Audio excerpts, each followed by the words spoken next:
Saya pegawai di salah satu bank konvensional. Setelah saya tahu jika bekerja di bank itu riba, saya berniat untuk berhenti. Tapi saya masih ragu karena sempat konsultasi ke beberapa teman bahwa dilihat dari manfaat bank itu lebih banyak daripada mudaratnya. Karena hampir seluruh perusahaan yang ada di Indonesia menggunakan jasa bank. Baik, kira-kira kalau antum meninggal dunia, antum akan bilang sama Allah apa nih? Ya. Oh, ini kena banyak manfaatnya buat orang. Lalu Allah cuma jawab satu, tapi saya haramkan. Kira-kira kita mau jawab apa? Urusannya mau manfaat bagi orang banyak atau tidak, intinya haram. Orang buka tempat perzinahan, teman-teman. Ingat ya, riba, zina, durhaka sama orang tua, dosa besar semua ini. Berarti levelnya sama. Untuk lebih memahami, bagaimana kalau ada orang bilang, saya buka jasa perzinahan untuk membiarkan, untuk memberikan manfaat kepada orang. Supaya orang yang mau melampiaskan syahwatnya bisa masuk di situ. Manfaat buat orang, tapi haram. Tanggung jawab hari kiamat. Nggak bisa. Sama halnya dengan ini, teman-teman sekalian. Jangan pernah takut untuk meninggalkan sesuatu yang haram. Dan kalau teman-teman seperti ini, sudah sering saya jawab. Kalau antum sedang ada perasaan takut mau meninggalkan karena ini haram, datang ke seorang ustadz, saya mau tinggalkan nih, tapi saya nggak tahu nih, saya nggak tahu harus bagaimana, nanti nama baik saya sudah terlanjur punya kerjaan, teman-teman saya, keluarga saya, kemudian saya juga sudah punya pendapatan, dan seterusnya lah, fasilitas kendaraan dan macam-macam.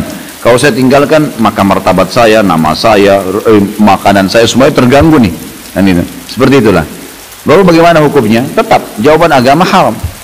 Dan kalau anda mau lebih pasti, lebih aman, tinggalkan. Karena kalau tetap bertahan pada sesuatu yang haram, konsekuensi pembersihannya lebih lama. Sementara kalau dosa yang kita kerjakan saja, tidak kita tahu masih ada pembersihan, yang kita tahu sedikit juga pembersihannya ada, apalagi kalau yang sudah besar, bertahun-tahun antum bertahan. Kemarin saya subhanallah waktu di Pontianak, pas lagi makan, tidak sengaja seorang notaris saudara kita yang mengundang di Pontianak itu, kemudian makan siang di rumah makan Padang. Dia undanglah teman-temannya dia, di antaranya kepala cabang bank konvensional di situ. Duduk depan saya. Lalu kemudian setelah makan diperkenalkan, oh ini kepala bank semua banyak. Ada syariah, ada yang konvensional. Mata saya nyorot ke yang konvensional nih. Saya tanya, Pak, tidak pengen berhenti ya Pak? Saya tanya gitu. Oh pengen sih Ustaz.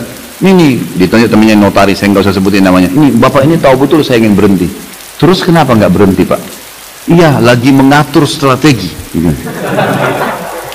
Baik, kalau dalam mengatur strategi ini Bapak mati bagaimana? Ini di meja makan nih, saya ngomong gitu. Kalau Bapak mati sementara atur strategi, bagaimana tanggung jawabnya hari kiamat? Dia diam. Coba Bapak pikirin coba. Ingat Pak, prestasi dunia ini hanya akan kita tinggalkan di dunia.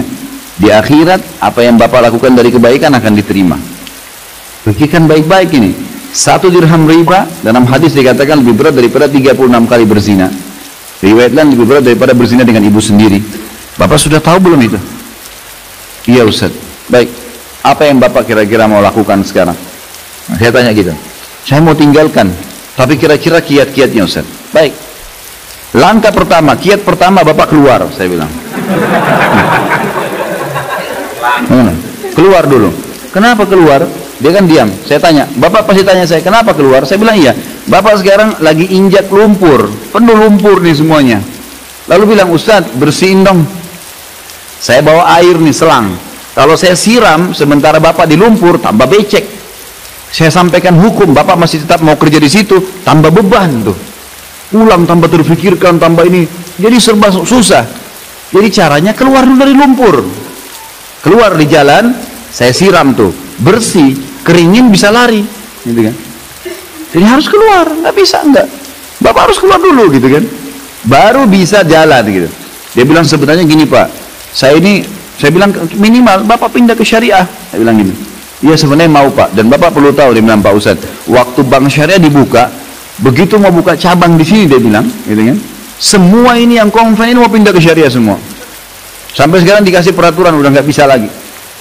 Jadi ini yang membuat masih tertahan. Baik, kiat pertama dari saya keluar.